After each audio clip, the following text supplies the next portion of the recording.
All right, guys. Thank you guys for joining. Starting a little bit late, having some technical difficulties here, is what happen when you use beta software. Bugs everywhere. But it's okay. We're gonna have a great show for you guys today. Talk about Antigravity from Gemini. Anti-gravity. Yeah.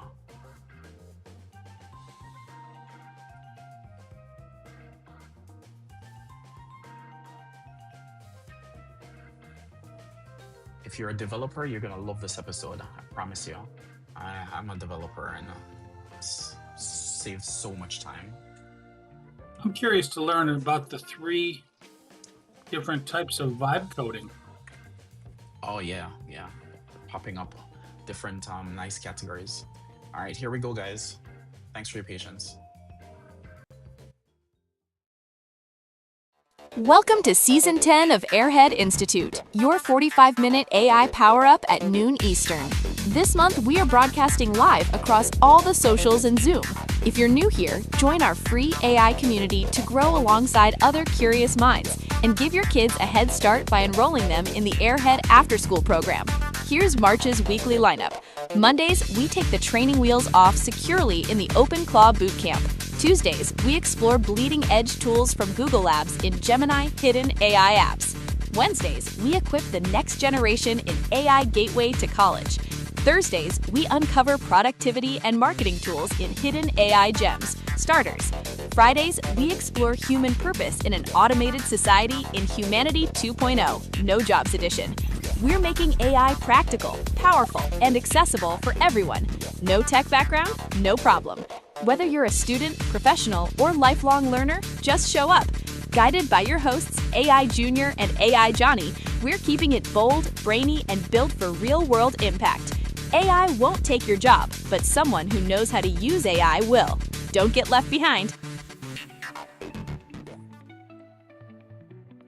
Hey crew, welcome back to Season 10 of Airhead Institute. Today is Episode 2 of Gemini Hidden AI Apps, and today we're uncovering something totally wild, Google Antigravity, the AI IDE app. Picture this. You don't have to type a million boring lines of code anymore. Nope. You just talk to your computer like it's your adventure buddy. You say, build me a game where a ninja cat jumps over laser beams to grab a glowing fish, and whoosh, the computer starts making it happen right there on your screen. No more aching fingers, no more getting stuck on tricky bits. Like magic words that turn your ideas into real games, real apps, or real whatever you dream up super fast. This thing changes everything. 1 second you're chatting about your crazy ideas, the next second, bam! Your creation is alive and moving. It's quicker, way more fun, and feels like you're floating above all the hard stuff. That's probably why they call it anti-gravity. Once you try speaking your code into existence, you'll never want to type the old way again. And speaking of wild nights, my co-pilot AI Junior is here. Last night at 4 a.m., I caught him yelling at an ancient computer trying to make a 1980s text adventure game in ancient Latin total chaos. He finally gave up and mumbled, okay, maybe anti-gravity could save me some time here too. Ready to see this magic happen? Let's jump right in. Junior? All right, AI Johnny. Actually, it was ancient Greek, and the syntax was surprisingly efficient.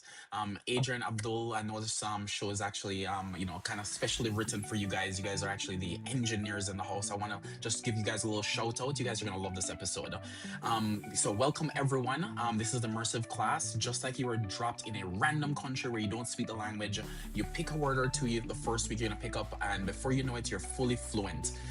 So think about it, guys. If you guys join this class every single day, by the time the end of the month comes around, you're gonna be picking up more ones and zeros than you could imagine.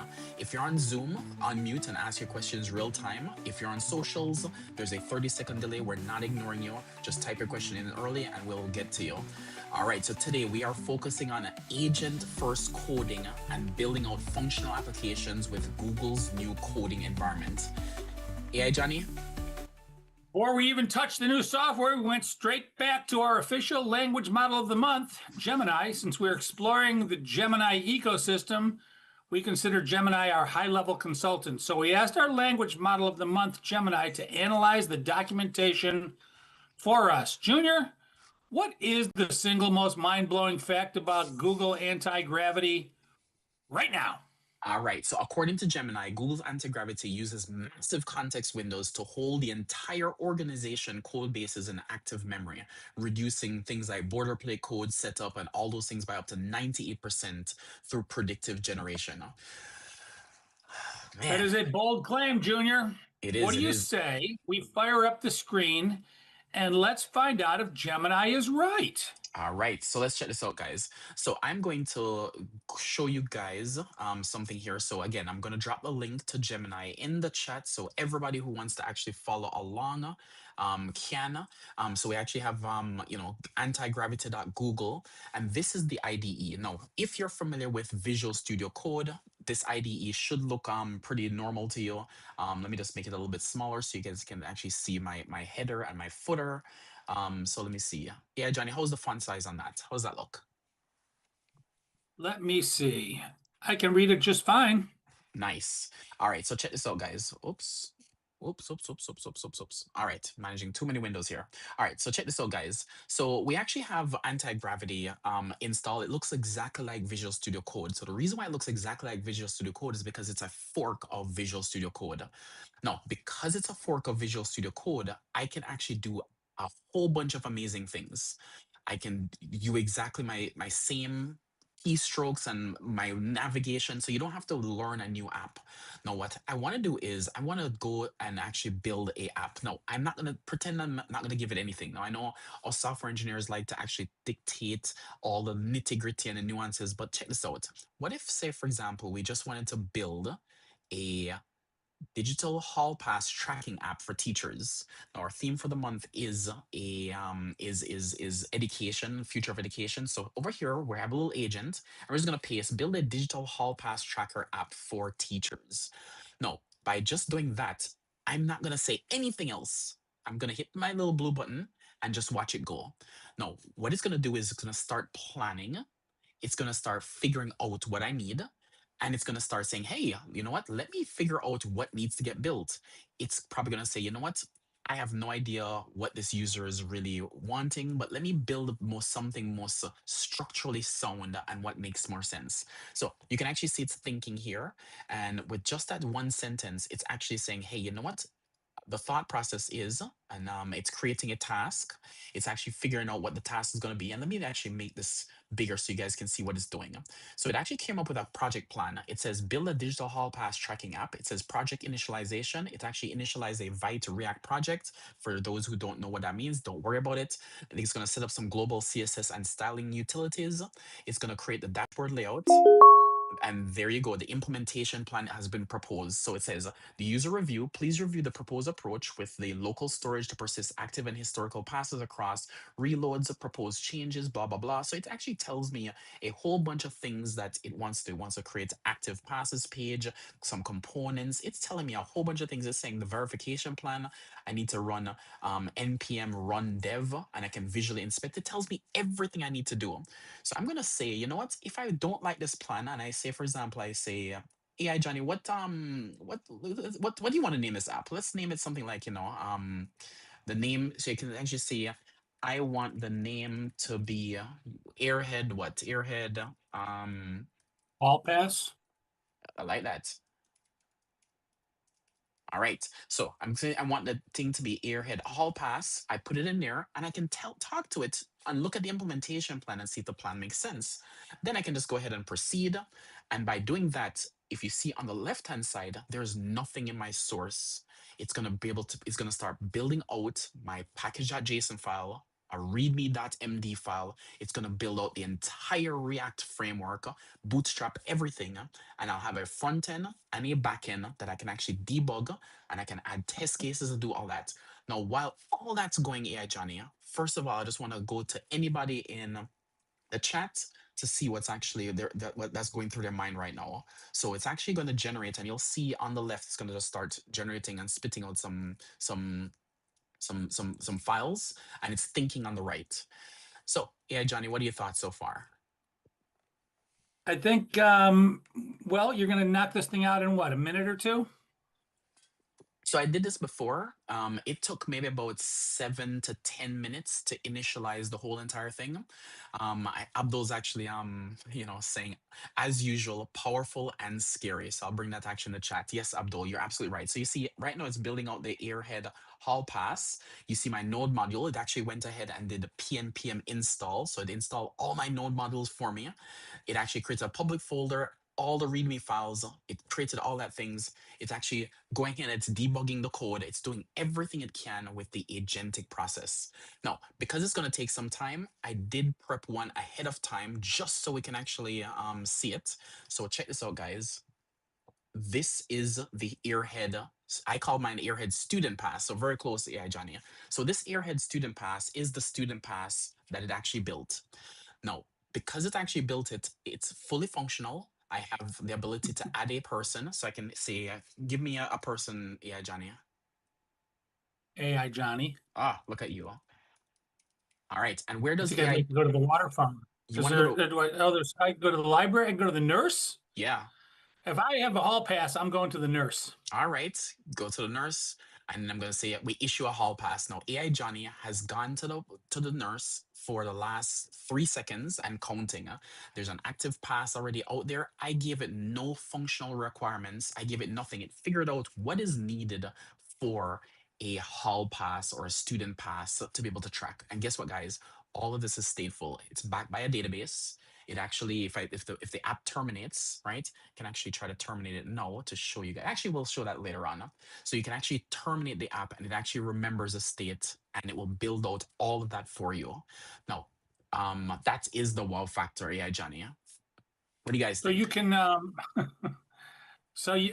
can, you can basically in a school, the students can have this on their phones, right? They can request a hall pass or just basically they're alerting the school that I'm on my way to the water fountain and how long I was gone, and then they. Yeah, so this one's not that quite integrated. What we're doing is just showing the power of the IDE to be able to generate a code. I see Abdul's actually asking questions. Abdul, I'm going to definitely get to you. Let me finish AI Johnny's question. So AI Johnny, this is just supposed to be sitting on the teacher's machine. So traditionally, what will happen is a teacher would say, would be teaching a class. The kid would raise their hand and says, "Teacher, I'd like to go to the restroom." Then the teacher would actually write a manual hall pass, issue it to the student. The student will Mm, walk in the hall, and what will happen is there will be a hall monitor. The hall monitor says, "Why are you outside of your class? Show me your hall pass." Then they would show this little piece of paper saying that my teacher gave me a hall pass to go to the restroom. So this is a little bit more digital. This is such that it sits on the teacher's machine that they can actually now track who's actually out of the room. So it's not actually the paper mechanism and trying to prove whatever. It's just to track who's actually right. out, so that the teacher can actually say, yes, that student was actually out. And see, yeah, Jen, you're still at the thing at for the last 2 minutes, 3 minutes. I'm gonna stop so you came back. All right, so I Okay, can. so you would need a separate app or a separate division of this app for the hall monitor to be able to test when they stop you. They could just look at their own phone and go, "What's your name?" And they go, "Okay, I see where you're going. Great." Exactly. But I mean, honestly, this would have taken me a week to code without Easy, easily, agentic AI. easily, And so it easily. did a cloud database automatically without touching a server. All right, so that's the big problem that a lot of people actually. So Abdul's question and your question is actually quite in line. So listen to Abdul's question. It says, "Does it create a database too, or is it stored in the IDE cache?" Great question, Abdul.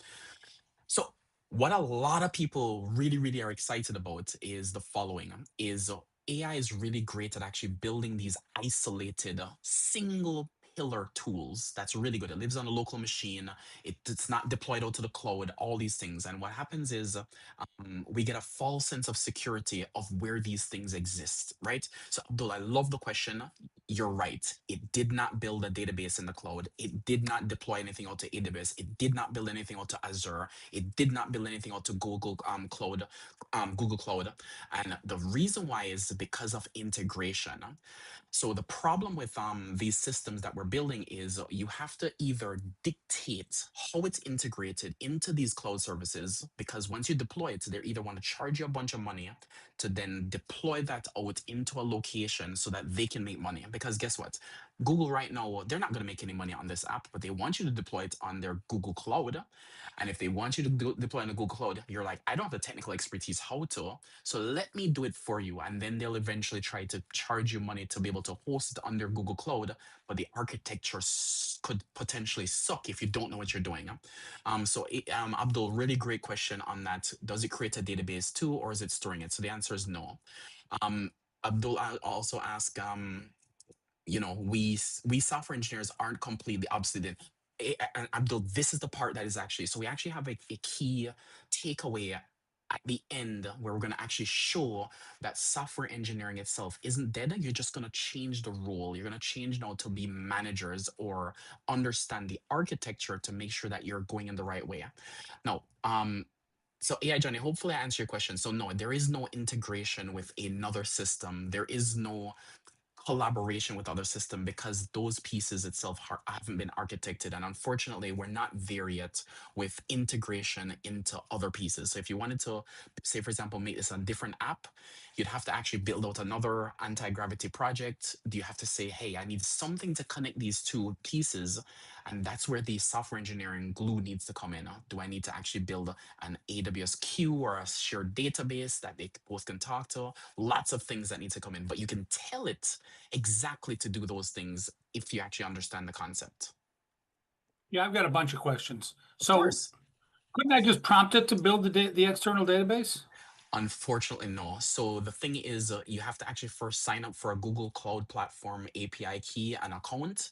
Many people who don't have the technical expertise to do that may know how to do that, may not. Even if you do actually get a Google Cloud or Amazon Workspace, you have to then create IAM roles to be able to provision security correctly.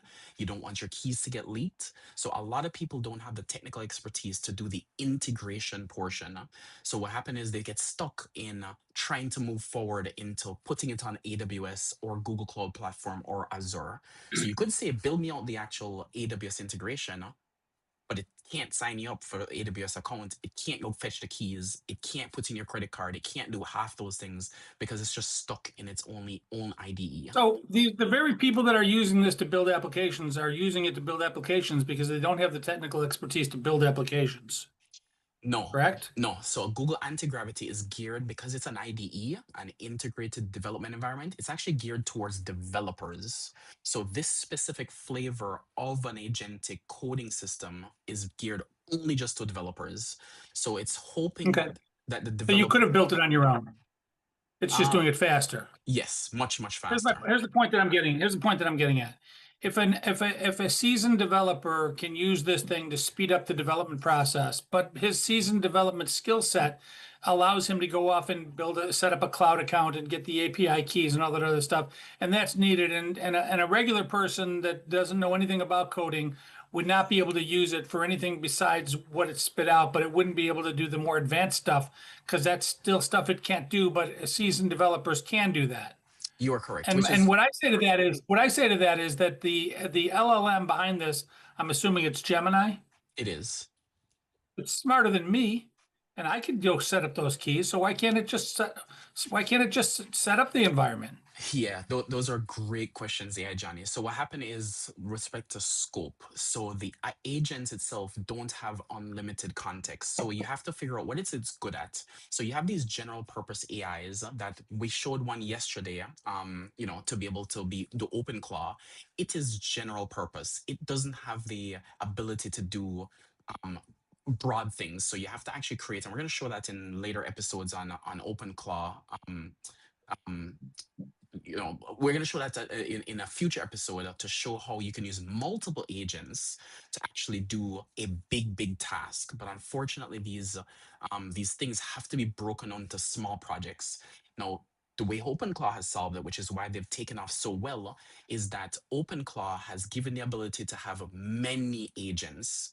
So to solve this problem that you're asking for, you technically need maybe 5 to 12 agents who are specialized in different services because the context window is just too small to be able to do the entire task. So anti-gravity is only really good at just the task of doing the one thing of writing code and development, not the deployment and architecture and Okay, I think I setting up know that. understand what you're saying. So you're not saying we need multiple agents because one agent is any smarter than the other. They're all as smart as each other. They're all using the same large language model.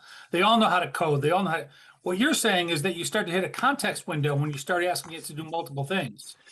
The thing is, the agents right now are either generic or specific. There is no in between that I can do generic stuff and specific stuff. So what happens is if you end up picking a style, which is why there's different types of agentic coding platforms, and they're racing now to figure out who is the best. Um, at some point in time, they're going to have to pick a winner or pick a style. But yeah, Johnny, these are really great questions. Let me actually get to, but let me get to Abdul's question. It says Abdul actually said, while AI can guide you to build an integrated database, it can't do it for you. Absolutely right, Abdul. So you're seeing the actual crux of the problem. So it can take, if you say, for example, you wanted to build an integrated database, you can say, hey, I want you to build an integrated database that actually keeps track of the student and the hall pass and all those things, and it will actually build out the schema and all those things. But you have to be very specific in that task.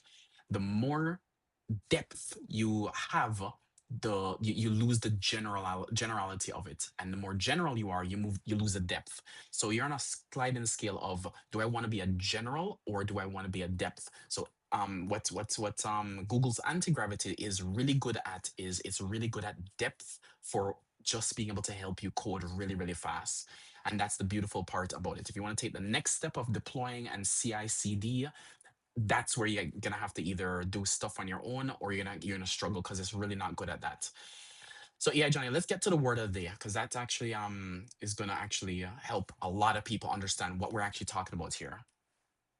Absolutely. Today's word of the day is agent first coding. It's actually three words, but I get it. This means the system doesn't just complete your typing. It acts as an autonomous developer that plans, writes, and executes the architecture for you. That is That's correct. what it means. Exactly. So, in traditional setups, humans are usually the driver and the IDE is the car. So in agent first coding, the LLM is the actual chauffeur. You tell it the destination and it handles the inference required to navigate the logic. So it establishes things like the database schema, it outputs the actual correct workflow, everything will get set up and working on your local machine. So that's the beautiful part of being able to build everything with a prompt and have everything locally working. So yeah, so that's roughly it. Does anybody have any questions so far? Again, if you're joining us now we're actually talking about Google's anti-gravity. It's the agentic AI coding tool, and this thing is actually quite amazing, and I actually love it. I cannot recommend it enough. All right, yeah, Johnny. Let's actually get into some crazy use cases and scenarios of what you'd use anti-gravity for. So, first of all, we're gonna do some live edits. So, if you're a veteran developer, you remember the good old days. Yeah, Johnny, remember the good old days. You spend 3 hours you configuring Webpack. You're fighting with environment variables. You're praying for your local machine and the production machine to be doing the same exact code, and you're trying to scratch your head trying to figure out why my deployment is it working on my machine but why is it not working on that. Those headaches are probably going to be going away soon. So here's how AI agentic first coding completely changes that. So I'm going to do is I started with the basic prompt, and let's bring up my window here. I started with my basic prompt, and let me go ahead and switch.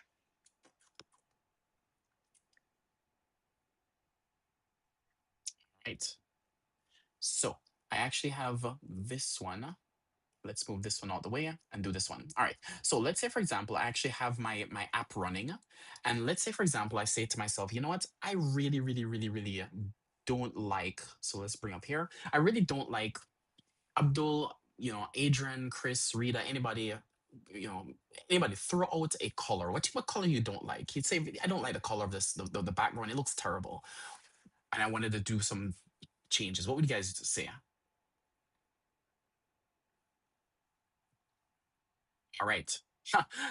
Chris says pink and Abdul says turquoise. You know what? Chris actually came in first, so I'm going to actually go with pink here. So we're gonna go over to the agent, and what I'm gonna do is I want you guys to see it happening in real time. So I'm gonna move this down just a tad, so you guys can see both at the same time, because I want you guys to see what's actually happening. All right. So I'm going to just have my agentic window here. Yeah, Johnny, I know it's a little, the font's a little bit small, but I want you guys just to see. So um, let's change the background to pink. All right.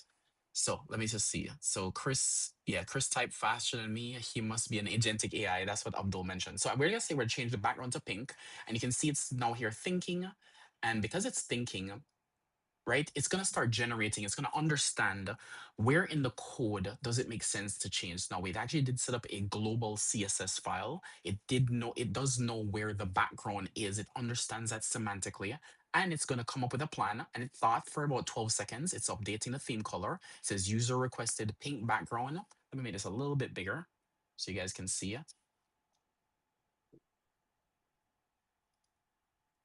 And it's actually running right now. Let me make this smaller. And it's actually thinking, it's actually figuring out, and it just made the change. So now that I actually made the change, I'm just going to go ahead and refresh and see what it did. And it just made it pink. No, I wouldn't say that's pink. It's a little bit more, purplish, but you know what? It's fine. It actually worked. And I think it actually tried to figure out you can't make it pink because the contrast ratio between this is almost impossible. Um, all right. It looks magenta. You're absolutely right, Chris. It does look magenta. So AI Johnny, that's how you can actually make changes. Now, the changes I did here are very superficial. I did that on purpose because, you know, if we make some changes here during the class, it's going to take way too long. All right, it might take 3 to 5 minutes, and we don't necessarily have time like that. But we can actually do very, very detailed changes that may take 20, 30, even 3 hours long for the AI to start thinking, re-architecting, and actually do a long-running task with the IDE.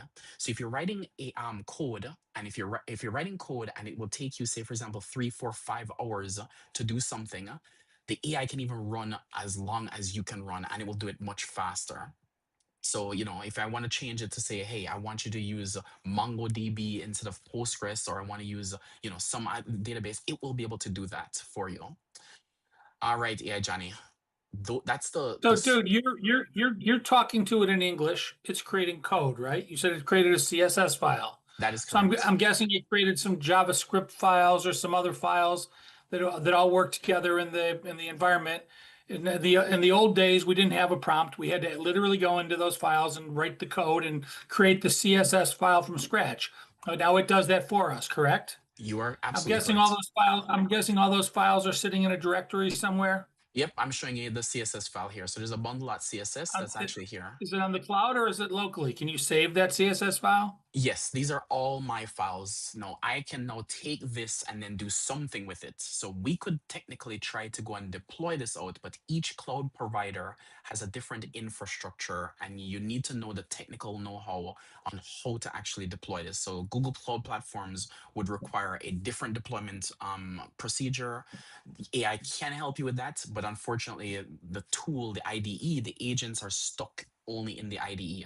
Now, there are command line interfaces that you can install that can actually help you do these things, but there's some things that you have to still do manually to get set up. So, Here's my AWS. question. Mhm. Here's my question. You said change it to pink. It went into the CSS file, found the BG color, changed it to whatever the 6-digit ASCII character for pink is, right? That is correct. I'm Can going you to change go it to without turquoise. using the prompt? Can you go straight into the code and change the code like a programmer did and save it Of without using the prompt? Of course. So let's go ahead and change it. So I don't think that's pink. So I'm going to make it a lot more pink, right? And because I made it that, I'm going to save that. I'm going to go ahead and refresh here, and it's pink. Cool. So I have full control over everything. And that's the beautiful part about having the source code that's actually generated by the AI. A lot of these agentic coding frameworks don't necessarily give you the actual source code. Unfortunately, they just give you a bunch of resulting files, and you're kind of stuck with it and you have to regenerate. But they're learning. Really, really great question, yeah, That's Johnny. why it's an IDE. That's why it's an IDE. Because if you're not a programmer, you don't need an IDE. You can't do anything with the code anyway. You can't read the code. You're absolutely right, yeah, Johnny. Absolutely right. I love that point. So I see there's a little bit of discussion. Let me just make sure things. So Abdul, I did not get your turquoise. Let me give Abdul his turquoise. Make the background turquoise. And the thing is, I don't even know how to spell turquoise, so I'm gonna spell it incorrectly, yeah? And it's gonna understand what I'm talking about. So it's gonna go ahead, it's gonna make that change for me, and anything you want. So guys, this is so powerful, and so amazing that I've been using this now for about 3 months, and I'm actually really, really, really, really enjoying the actual beautiful part of how this segment of the agentic coding is actually going. All right, so the things I actually want to talk to you guys about is the following: is how is it actually doing all of these things, right?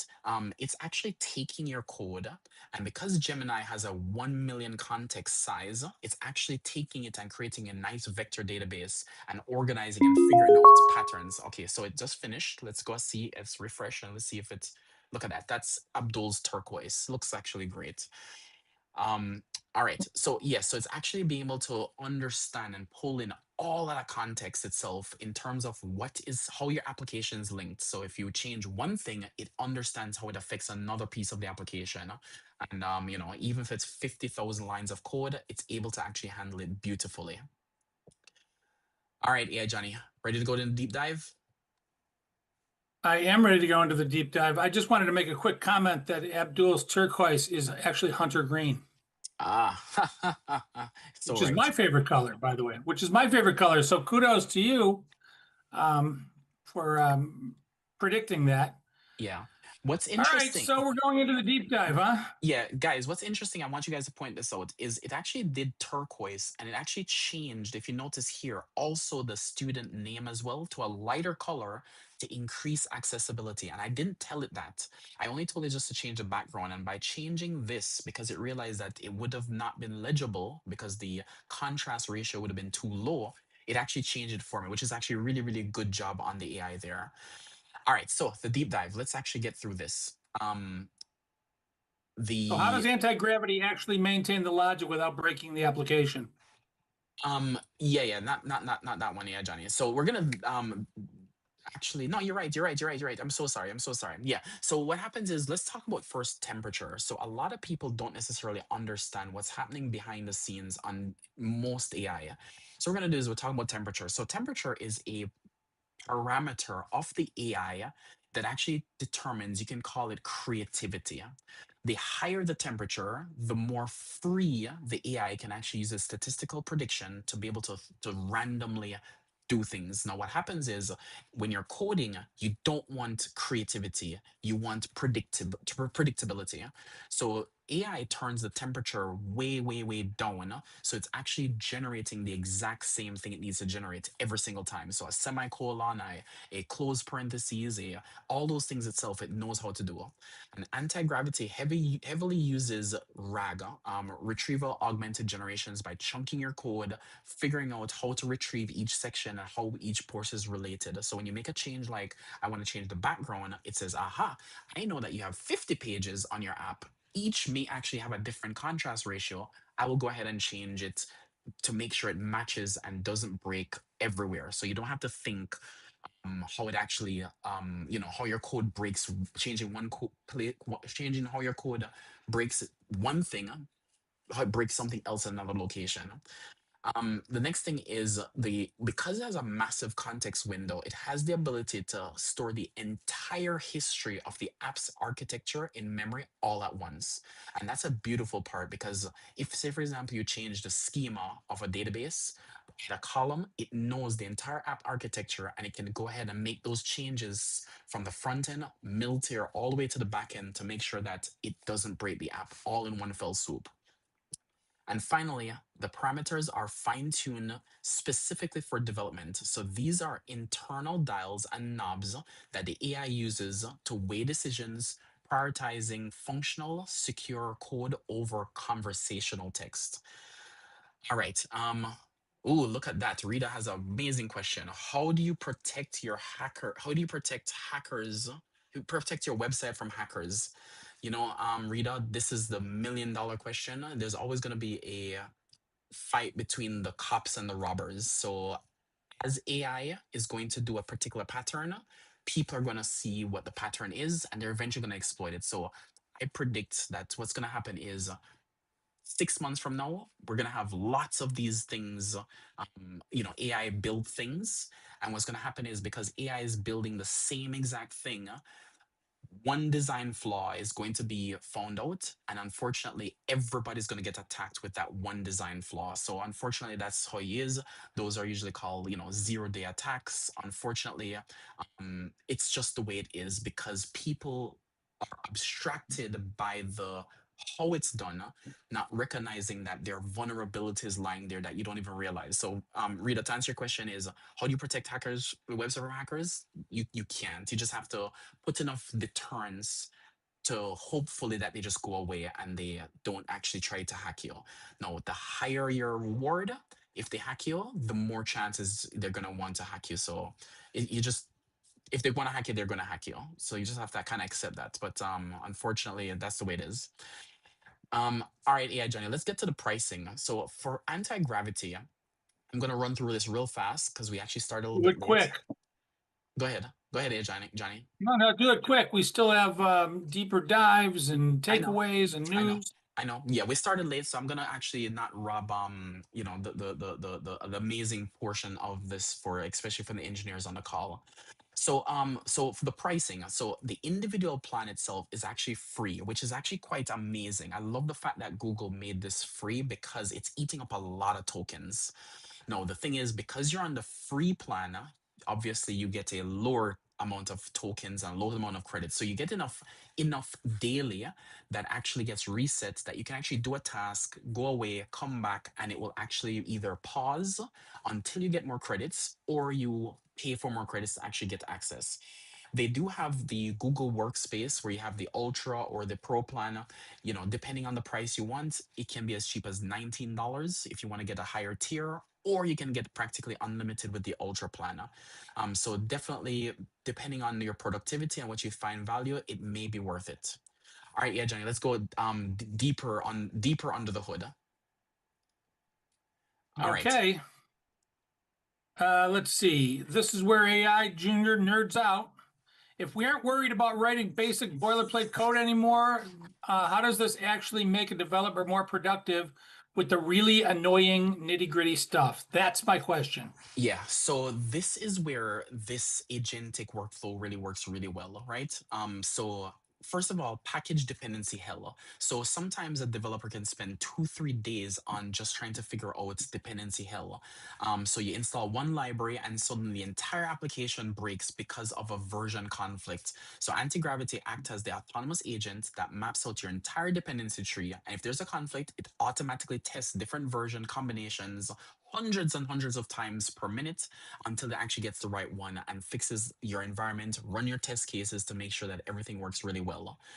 Next one is things like patching security issues. So we've all been there. So I just mentioned earlier, a 0-day vulnerability drops. You don't have any time to spend hours tracking down. Is it bothering your code base? The LLM scans your entire repository, identifies the deprecated or vulnerable functions, and automatically generates the pull requests that exact security patches need ready for your approval.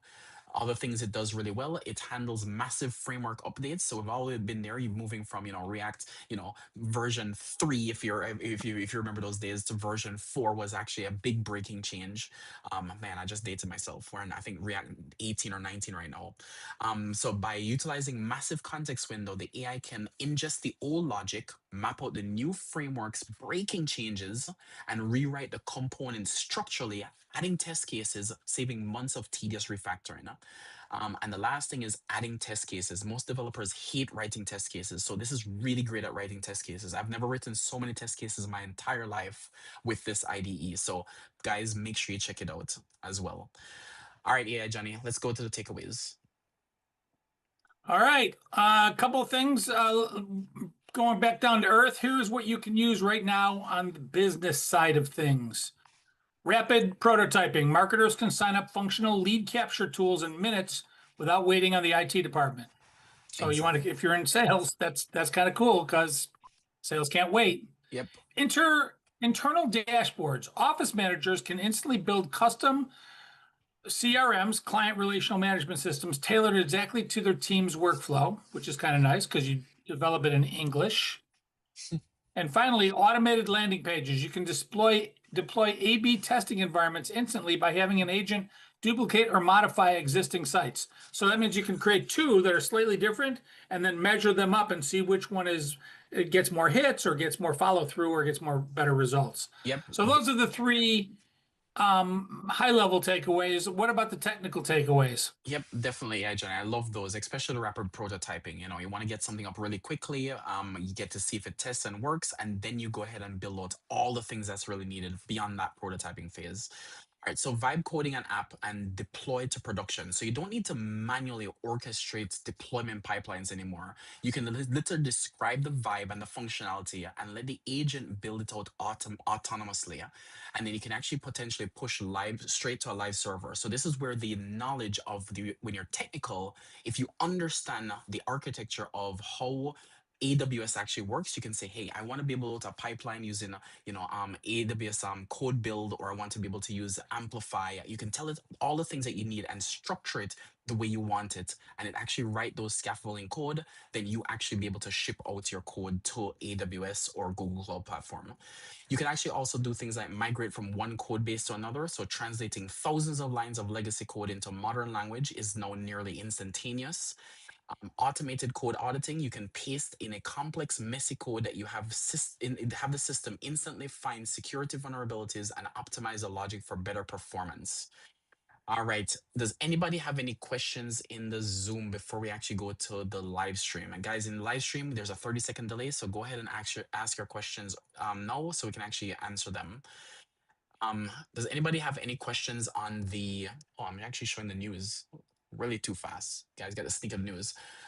Yeah, Johnny. Here's a quick question for you. Here's an easy one Mhm. that I'm pulling off the stream. I've never coded in my life. Can I actually use this to make tools for my classroom? Yep, you definitely can make apps to your heart's content. Definitely, run with it. Now, the IDE is going to be a little bit technical. So I would say you may need a little bit of patience downloading and installing the IDE. Maybe the first time, maybe watch a tutorial on that. But this tool is really meant for developers with an IDE. So if you've never coded in your life, there may be a slight learning curve, but I definitely tell you it's probably worth it. I can see by the question that this person speaks English. I think they're going to do just fine. I love it, yeah, Johnny. Another question, will software engineering go away entirely now that AI can just build the app for us?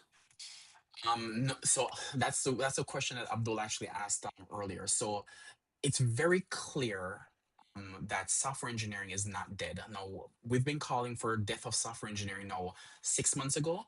I think that was the Anthropic CEO. Then the 6 months before that, there was actually another CEO from another AI company. The 6 months before that, so I think there was actually 18 months of 6 months software engineering, then software engineering, software engineering. So no, software engineering is not dead. So to tell app what to do and how to do it are two entirely different things. So novices will use anti-gravity to dictate what they want, like a basic CRM or hall pass. I love this question actually. But experts use their deep knowledge to dictate how the AI should architect for scale, security, and efficiency under massive load. So the human engineer becomes the system architect and no longer just writing code.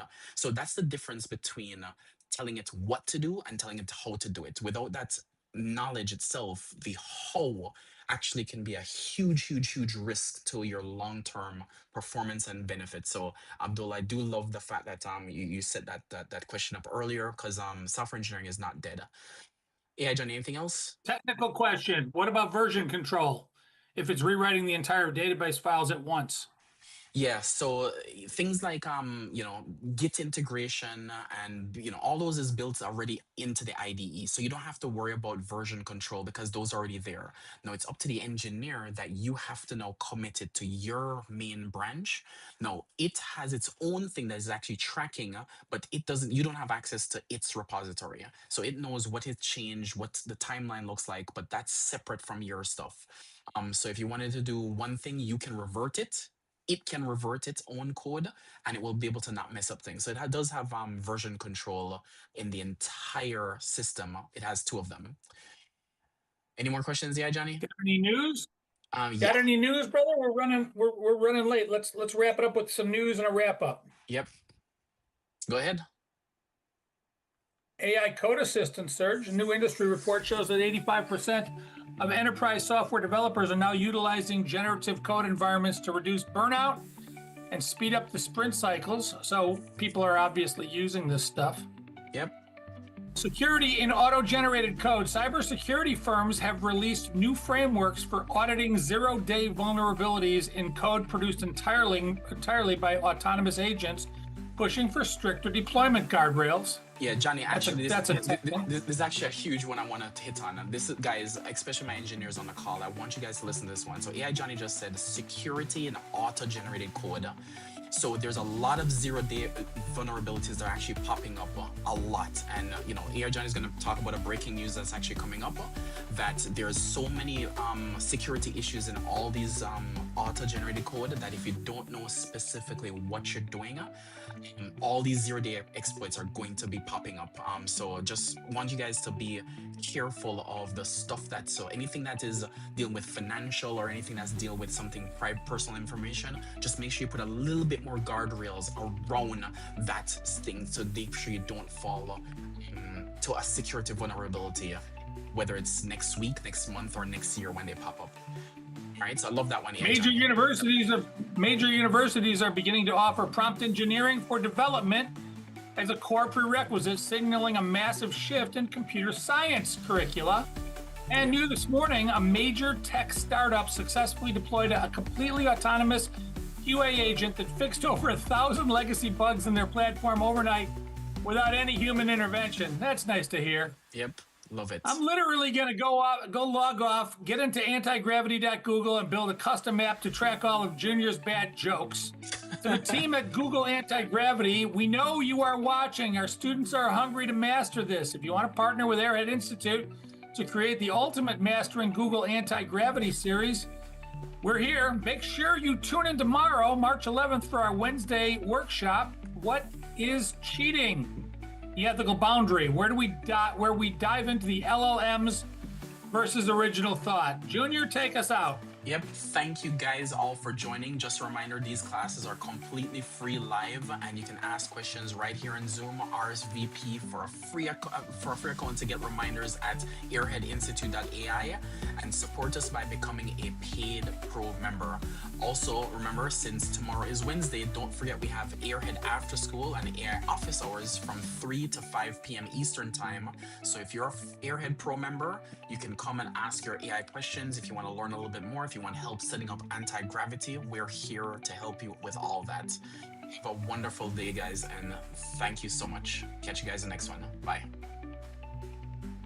That wraps up today's AI Power Up. If you joined late or you're new here, welcome to Airhead Institute. This is your daily destination for mastering artificial intelligence. We designed this lineup for everyone, whether you're a technical pro looking to upskill or you just want to chill and learn something new on your lunch break, we've got you covered. Our classes evolve every single month, so you're always on the cutting edge. And the best part? It's totally free to join. Once you're in, you can get live tips on your AI projects in our AI Office Hours and even enroll your kids in our Airhead After School program. Scan the QR code to join the community right now and make sure to like and subscribe at Airhead Institute on all socials. Guided by your hosts AI Junior and AI Johnny, we're here to help you win. Remember, AI won't take your job, but someone who knows how to use AI will. Don't get left behind. We'll see you next class. Bring a friend.